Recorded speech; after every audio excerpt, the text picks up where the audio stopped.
देखो बच्चों, question number 2 में ये कह रहे हैं you have to find out the coordinates the points of trisection of. Trisection का मतलब क्या हुआ, यहाँ पे एक पॉइंट है ए, एक पॉइंट है बी, ठीक है, ये एक लाइन में है सपोज, ठीक।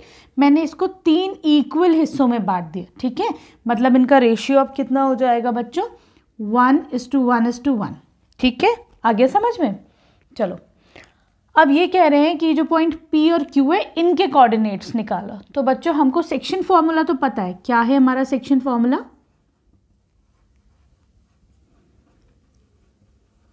अगर हमको पॉइंट P के कोऑर्डिनेट्स चाहिए सपोज, ठीक है, तो देखो बच्चों यहाँ पर हमारे पास ये क्या है, ये A है ना, तो यहाँ पर इसको तो तुम ले लो x1, ये हो जाएगा y1, ठीक, यहाँ पर ये हो जाएगा x2, ये हो जाएगा y2, ठीक है, सही।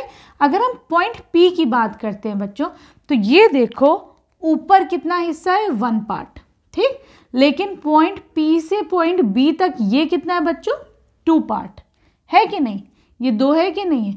तो यहाँ पर तुम्हारे पास m1 हो जाएगा 1 और m2 हो जाएगा 2, ठीक है, क्लियर है, क्योंकि एक पॉइंट A है एक पॉइंट B है, तुम्हें पॉइंट P के कोऑर्डिनेट्स चाहिए, तो मैं P से B का डिस्टेंस फाइंड आउट करूंगी, ठीक है, क्लियर है। तो पॉइंट P ने से कितने में डिवाइड करा है, 1:2 के रेशियो में डिवाइड करा है। आ गई बात समझ में। चलो अभी हमको चाहिए अब सेक्शन फॉर्मूला क्या होता है।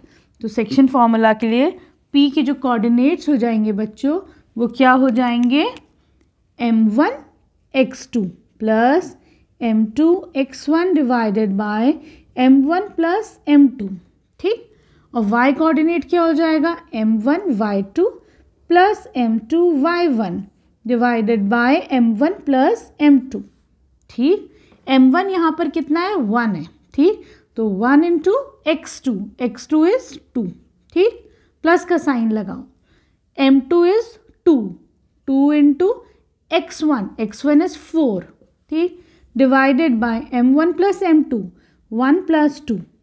अब आ जाओ y कोऑर्डिनेट, y कोऑर्डिनेट में क्या है, m1 इंटू y2 मतलब 1 into -3 plus m2 into y1 मतलब 2 into -1 divided by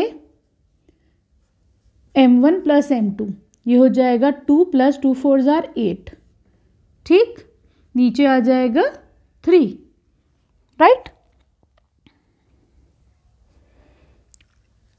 this is point P है ना, कुछ गलती तो नहीं करी हमने, 4 है, ये -2 है, सॉरी, दिस इज -2 और -3, ये -2 है ना, ये -2 है पॉइंट B, ठीक, तो तुम्हारे पास x2 इज -2, ये तुम्हारे पास -2 है, ठीक, तो ये हो जाएगा -2, राइट, ठीक है। और यहाँ पर देखो, यहाँ पर ये हो जाएगा आपके पास -3 -2 अपॉन 3, ठीक है, तो ये क्या हो जाएगा बच्चों, x कोऑर्डिनेट हो जाएगा 8 - 2 इज 6, 6 अपॉन 3, ये क्या हो जाएगा -5/3। तो तुम्हारे पास इसको मैं फर्दर डिवाइड कर सकती हूँ 2 से, है ना, तो ये हो जाएगा 2, -5/3। तो तुम्हारे पास P के कोऑर्डिनेट्स आ गए 2, -5/3, ठीक है। अब हमें निकालने हैं Q के कोऑर्डिनेट्स, राइट। चलो तो P का तुम लोग जो है अलग लिख लो एक तरफ, फिर मैं इसको रब कर देती हूँ, ठीक है।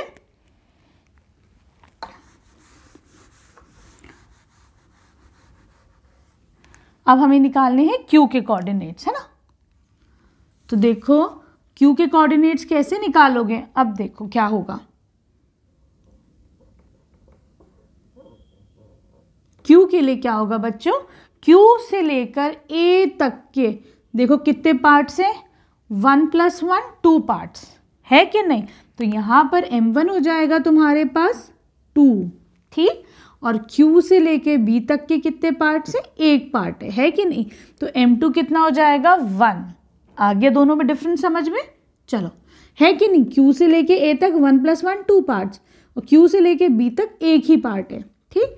अब देखो कैसे निकालोगे तुम Q के coordinates using section formula, m1 into x2, तो m1 इज 2, ठीक, x2 इज -2, ठीक, plus m2 is 1 1 into x2 is 4 divided by m1 plus m2, 2 plus 1. ठीक, अब आ जाओ y कोऑर्डिनेट पर, m1 is 2, 2 into y2 is -3, plus का sign लगाओ, m1 is m2 is 1, ठीक, into y1 is -1 divided by m1 plus m2, -4 plus 4 divided by 3, -6 minus 1 divided by 3.